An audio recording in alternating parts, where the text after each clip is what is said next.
அரசு நடத்துற பார்ட்டிக்கு காட்டு ராஜா வந்திருக்காங்க. அரசு கூட பேசிட்டு எல்லாரு கூடயும் பேசிக்கிட்டு இருக்காரு. சாமந்தி ஜூஸ் எடுத்துட்டு போறாங்க தயக்கத்தோட. சாமந்தியோட அம்மா தூரமா நின்னு பாத்துக்கிட்டே இருக்காங்க. காட்டு ராஜா கிட்ட சாமந்தி மாட்டக்கூடாதுன்னு. தீஷாவோட அம்மா அங்க என்ன நடக்குதுன்னு பாத்துக்கிட்டே இருக்காங்க. சாமந்தி மனசுக்குள்ள நினைக்கிறாங்க, பெருமாளே உன் மேல பாரத்தை போட்டுட்டு போறேன், நீ தான் என்ன காப்பாத்தணும் அப்படின்னு மனசுக்குள்ள நினைக்கிறாங்க. தீஷாவோட அம்மா தூரமா நின்னுக்கிட்டு சாமந்தி கிட்ட சொல்றாங்க குடுன்னு. சாமந்தி முகத்தை திருப்பிக்கிட்டு சார் ஜூஸ்ன்னு சொல்றாங்க. காட்டு ராஜா சாமந்தி சொன்னத கவனிக்காம பேசிக்கிட்டே இருக்காரு. சாமந்தி திருப்பியும் முகத்தை மறைச்சுக்கிட்டு சார் ஜூஸ்ன்னு சொல்றாங்க. காட்டு ராஜா பின்னாடி திரும்பிக்கிட்டு ஜூஸ எடுக்கிறாரு. சாமந்தி மனசுக்குள்ள நினைக்கிறாங்க, நல்ல வேளை பெருமாளே என்ன காப்பாத்திட்ட அப்படின்னு நினைச்சுக்கிட்டே வேகமா போறாங்க. சாமந்தியோட அம்மா இத பாத்துக்கிட்டு இருந்து நிம்மதி பெருமூச்சு விடுறாங்க. தீஷாவோட அம்மா இத பாத்துக்கிட்டு இருந்துட்டு அந்த இடத்த விட்டு போறாங்க.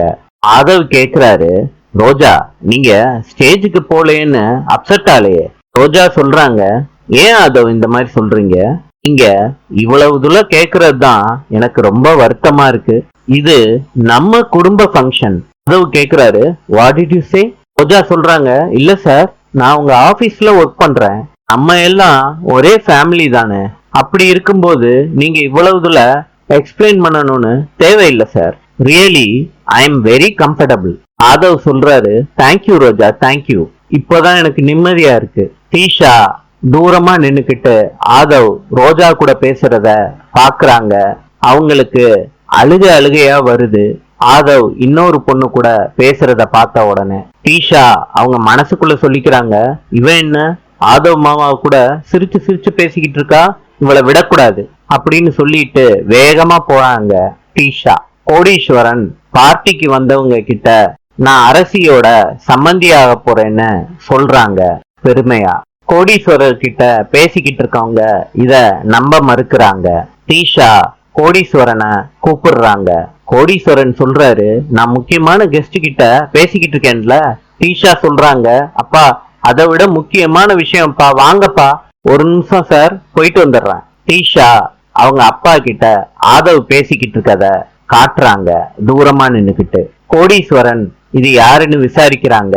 தீஷா சொல்றாங்க, யாருன்னு தெரியலப்பா, அவ வந்ததுல இருந்து பெரிய மாமா கூட சிரிச்சு சிரிச்சு பேசிக்கிட்டு இருக்கா, எனக்கு பார்க்க கோபமா வருதுப்பா.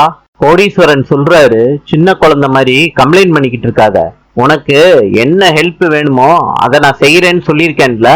அப்படி இருக்கும்போது ஆதவ் கிட்ட நைஸா பேசி அவனை பிடிக்கிற மாதிரி பண்ணிக்கிறது உன்னோட பொறுப்பு இல்லையா? அதை விட்டுட்டு என்கிட்ட வந்து கம்ப்ளைண்ட் பண்ணிக்கிட்டு இருக்க. நீ அவங்கிட்ட பழகுற விதத்தை பார்த்து யாருமே அவன் பக்கத்துல வரவே கூடாது. அந்த அளவுக்கு நீ நெருங்கி பழகணுமா, புரியுதாமா? புரியுதுப்பா, நான் பாத்துக்கிறேன். ஆதவுக்கு கால் வருது. ரோஜா கிட்ட சொல்லிட்டு காலை பிக் பண்றாரு ஆதவ். தீஷா ஆதவ் போன உடனே வேகமா வர்றாங்க. ரோஜா கிட்ட சொல்றாங்க, நீ என் பெரிய மாமா கூட பேசுறது எனக்கு சுத்தமா பிடிக்கல. ரோஜா நீங்க யார பத்தி பேசுறீங்கன்னு எனக்கு சரியா தெரியலன்னு சொல்றாங்க. அதுக்கு தீஷா சொல்றாங்க, நான் ஆதவ் மாமாவை பத்தி தான் பேசுறேன். ரோஜா சொல்றாங்க, அப்படியா, ஆதவ் சார் தானா? தீஷா சொல்றாங்க, ஆதவ் சார்னு கூப்பிடுறதோட நிறுத்திக்கணும், அதையும் மீறி பழகுற மாதிரி தெரிஞ்சிச்சுன்னா அவ்வளவுதான். ரோஜா சொல்றாங்க, இங்க பாருங்க, நீங்க என்ன தப்பா புரிஞ்சுக்கிட்டீங்க. அவர் ஆபீஸ்ல ஏர் ஹோஸ்டஸா வேலை பார்த்துக்கிட்டு இருக்கேன், அவ்வளவுதான். தீஷா கன்வின்ஸ் ஆகல ரோஜா சொன்னத. ரோஜா கூட வாக்குவாதத்துல ஈடுபட்டுக்கிட்டு இருக்காங்க. ரோஜா சமாளிச்சு பேசிக்கிட்டு இருக்காங்க தீஷா கிட்ட. ஆதவ் போன் பேசிட்டு ரோஜா கிட்ட கேக்குறாங்க, என்ன சொல்றா தீஷா? ஒண்ணும் இல்ல சார், இன்ட்ரோ ஆகி பேசிக்கிட்டு இருந்தோம். ஆதவ் கூட தீஷா சிரிச்சு பேசிக்கிட்டு இருக்காங்க. ரோஜா திரும்பிக்கிறாங்க. இந்த நேரத்துல ஜூஸ் எடுத்துட்டு வந்துகிட்டு இருக்காங்க. ரோஜா அவங்க காலை தட்டி விட்டுறாங்க. அந்த ஜூஸ் ஆதவ் மேல படுது. தீஷா பேசுறத நிறுத்திட்டு டைவர்ட் ஆயிடுறாங்க. ஆதவ் ஓகேன்னு சொல்லி அந்த சப்ளையரை போக விட்டுறாரு. ஆதவுக்கு ஹெல்ப் பண்ற மாதிரியே ரோஜா போறாங்க. இத பார்த்த தீக்ஷா அதிர்ச்சி ஆயிடுறாங்க. ரோஜா காஃபி சாப்பிட்டுக்கிட்டு அட்னக்கால் போட்டுக்கிட்டு இருக்கத சாமந்தியும் அவங்க அம்மாவும் பாத்துடுறாங்க. ரோஜா கிட்ட பேசுறதுக்கு வேகமா போறாங்க. அந்த நேரத்துல சைரன் சத்தம் கேக்குது. திரும்பி பாக்குறாங்க. எம்எல்ஏ காரை விட்டு இறங்குறாரு. அவருக்கு பாதுகாப்பு கொடுக்கிற போலீஸ சாமந்தியும் அவங்க அம்மாவும் பாத்துடுறாங்க. அதிர்ச்சி ஆயிடுறாங்க. நடந்தத ஞாபகப்படுத்தி பாக்குறாங்க. நாளை சந்திப்போம்.